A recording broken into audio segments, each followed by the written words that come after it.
Hey everyone, James from Support here. In this video I'm going to talk to you a little bit about how to manually create an invoice or a credit note, and also a little bit about why you would want to do that. So we can see here we're in the invoice window. We're currently looking at unpaid invoices. If we want to create a new invoice manually or a credit note even, come down here to this plus button, and we can set the contact that it's for. Pick one from the list. We can see here we have the invoice date, which can be changed. We also have a due date here, which can also be changed. Neither of these dates can be reset once the record's been saved, so you got to make sure you get that right. Now, in some cases, you might need to create a manual credit note. So what is a credit note? Well, the difference between a credit note and an invoice is basically when somebody owes you money, and a credit note is the opposite of that. So when you owe a customer money for whatever reason. Could be because you have cancelled a class and there's no replacement class to transfer that enrollment into, so you need to refund them the cost of the enrollment.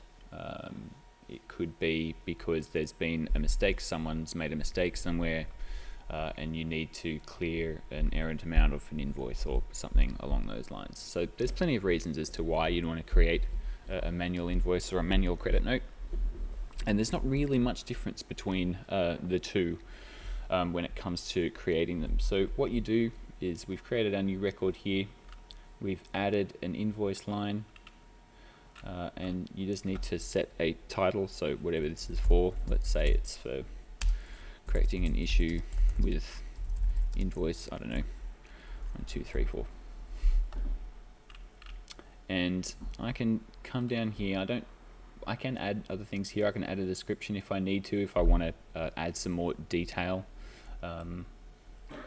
But really, let's say that we know that we want this credit note to be for the amount of $100. So what I would do here is, instead of putting just $100, which would make it an invoice, we're going to add a little minus indicator here, and you can see there the total changes to minus 100, which means it's now a credit note, and that's $100 owing to this contact.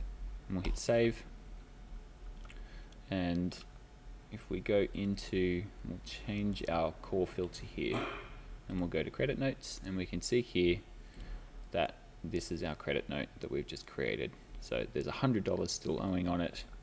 Now what you can do with this from here is you can either run a payment out, which is basically refunding the money to the customer, or you can use it to what we'd call contra an invoice, which is done very simply, but I think I'll cover that in the next video.